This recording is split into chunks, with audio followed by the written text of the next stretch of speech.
Al saludo a todos un día más, con la gracia del Señor, proseguimos el comentario del Catecismo de nuestra Madre la Iglesia.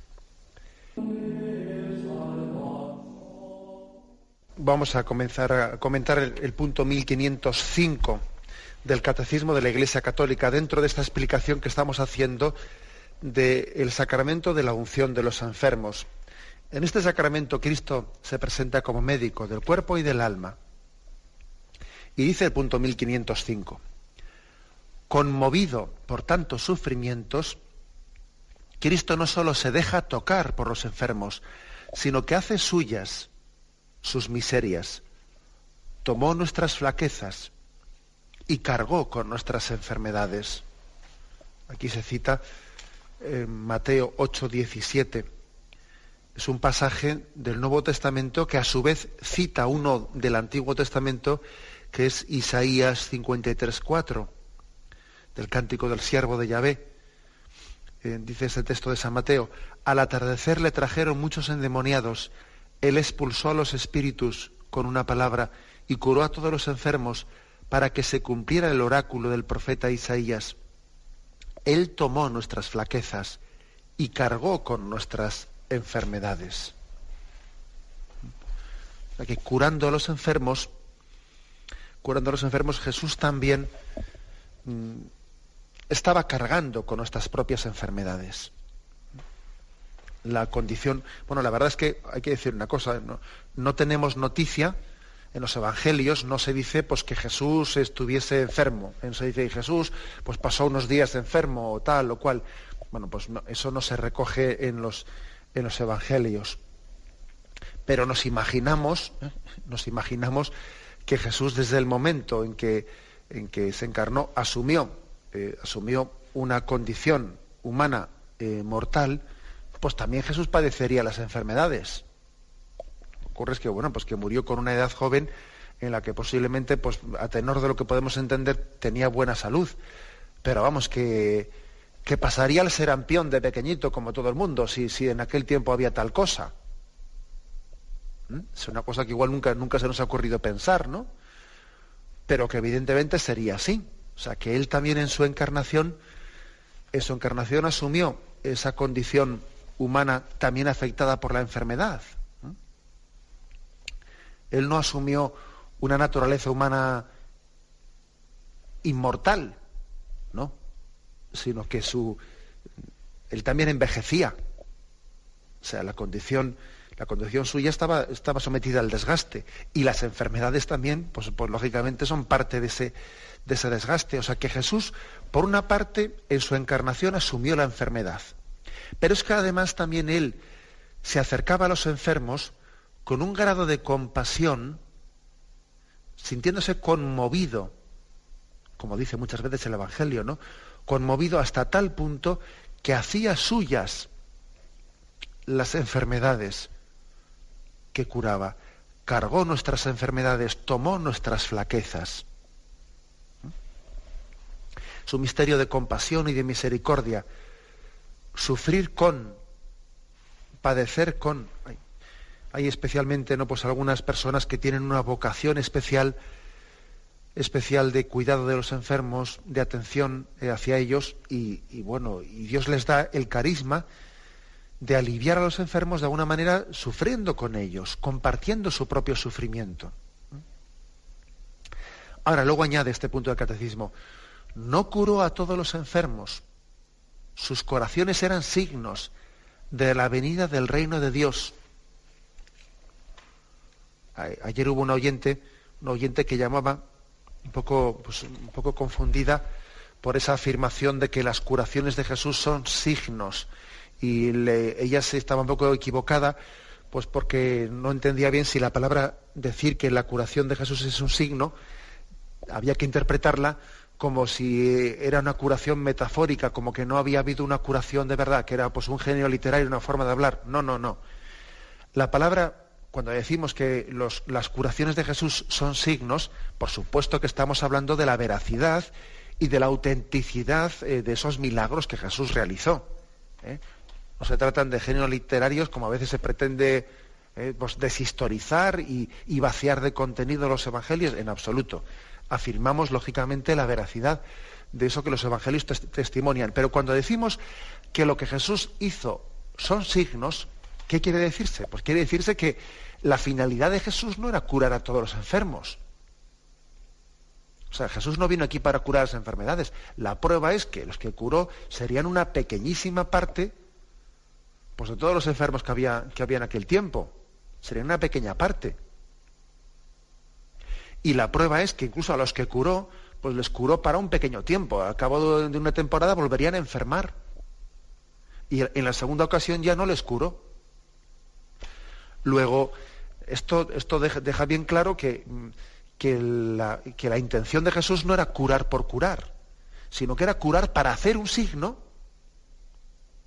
de que esa curación del cuerpo tenía que recordarnos, tenía que traernos a nuestra memoria, pues que Él había venido para una curación más radical, la victoria sobre el pecado y sobre la muerte en la resurrección. O sea, esa es la clave. Te doy esto para recordarte lo otro. Esto que te doy son las arras de lo que está por llegar. Ahora bien, no te quedes en las arras, sino quédate a la expectativa esperando del don que debes de recibir. Porque claro, porque perfectamente puede ocurrir como aquellos leprosos, había 10 leprosos y Jesús curó a los 10, pero resulta que de los 10 que curó, solamente uno vino a dar gracias a Dios. Es decir, solamente uno recibió la curación como un signo de la misericordia que Dios había derramado en él. Y los otros 9 se quedaron con el signo y no recibieron el significado. Ojo, que es que eso puede ocurrir. Ojo que Dios nos puede dar una gracia para disponernos a recibir el don de la conversión, y nos quedamos en lo primero y no llegamos a lo segundo. Pues mira, si una curación de Jesús no te convierte de tus pecados, ha sido como echar una perla a los cerdos. Se ha desperdiciado una gracia en ti. Ha sido una curación frustrada, porque se te ha curado sin haber obtenido la finalidad de esa curación, que era tu conversión. A esto se refiere este punto del Evangelio, y eso puede ocurrir. Por lo tanto, dicen, sus curaciones eran signos de la venida del reino de Dios. Anunciaban una curación más radical, la victoria sobre el pecado y la muerte por su Pascua. En la cruz, dice, en la cruz, Cristo tomó sobre sí todo el peso del mal y quitó el pecado del mundo. Jesús toma sobre sí todo el peso del mal. Aquí se nos cita Isaías capítulo 53, versículos del 4 al 6.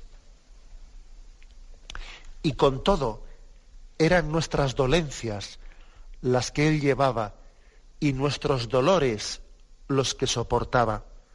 Nosotros lo tuvimos por azotado, herido de Dios y humillado. Él ha sido herido por nuestras rebeldías, molido por nuestras culpas. Él soportó el castigo que nos trae la paz, y con sus cardenales hemos sido curados. Todos nosotros como ovejas erramos, cada uno marchó por su camino, y Yahvé descargó sobre él la culpa de todos nosotros. Bueno, pues este es el cántico del siervo de Yahvé al cual estamos haciendo pues frecuentes referencias.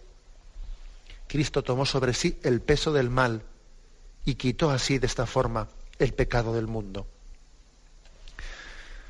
Este punto del catecismo nos recuerda que la enfermedad no es sino una consecuencia del pecado del mundo. La enfermedad y la muerte se introdujeron en la naturaleza humana como consecuencia del pecado. El plan primero de Dios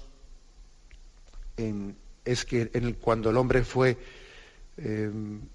puesto pues en un estado especial, ¿no?, en el que estaba la naturaleza humana preservada por una gracia especial de Dios, estaba preservada de la corrupción propia de la naturaleza, ¿no? Y estaba el hombre, Adán y Eva estaban llamados a vivir en el paraíso, preservados de la enfermedad y de la muerte. Pues bien, el pecado, sin embargo, rompe ese vínculo especial en el que el hombre estaba protegido de ese desgaste que la naturaleza material tiene, ¿no? de desgastarse y de corromperse. Bien, el pecado hace que la naturaleza quede sujeta a esa ley de nacer, crecer y morir. Quede sujeto a ello. Pues bien, Jesús asume, o sea, nos redime de una manera muy especial, que es que asumiendo esas consecuencias. No nos redime desde fuera. No lo hace como el hada madrina, ¿no?, que tiene una varita mágica y desde fuera nos derrama una gracia de sanación sin pringarse, como se dice popularmente, ¿no?, sin que le salpique a él esa condición sufriente que está redimiendo. No, le salpica, se introduce en nosotros, asume sobre sus hombros esa realidad que quiere redimir. Por eso dice aquí este punto del catecismo y termina así: por su pasión y su muerte en la cruz, Cristo dio un nuevo sentido al sufrimiento. Desde entonces éste nos configura con él y nos une a su pasión redentora. Aquí la culminación de este punto del catecismo que hoy explicamos es esta, es decir, Jesús asume el sufrimiento como parte del camino de la redención del hombre, y él está dando un nuevo sentido al sufrimiento. A partir de entonces, desde el momento en que Jesús asumió el sufrimiento para redimirnos, a partir de ahí nosotros también aprendemos de ese mismo estilo de Jesús. Asumimos todo sufrimiento uniéndolo al de Cristo, sabiendo que forma parte del designio redentor de Dios nuestro Padre. No hay nada que se desperdicie. Todo sufrimiento unido a la cruz de Cristo es redentor. Aquí no se desperdicia nada. No hay nada que sea inútil, por mucho que a veces uno diga no entiendo en mi vida las cosas, pues por mucho que a veces nos parezca que hay sufrimientos absolutamente absurdos, que no tienen ninguna utilidad, que son páginas de nuestra historia que preferiríamos olvidar, que dicen, no, quita eso, casi de eso prefiero ni acordarme, ¿no? Y uno dice, hay pasajes de nuestra vida que nos parecen absolutamente que no tenían que haber ocurrido, ¿no? Miran, pues no es cierto, porque Jesús nos enseña que todo sufrimiento unido a la cruz de Cristo es redentor. Aquí no se desperdicia nada. Jesús asumió el sufrimiento, no nos salvó desde fuera, y en conjunción, al hilo de este estilo de Jesús, también nosotros asumimos todo sufrimiento, toda situación de cruz, sabiendo que nada, absolutamente nada, todo concurre para bien en aquellos que aman a Dios. Bien, me despido con la bendición de Dios Todopoderoso. Padre, Hijo y Espíritu Santo, descienda sobre vosotros. Alabado sea Jesucristo.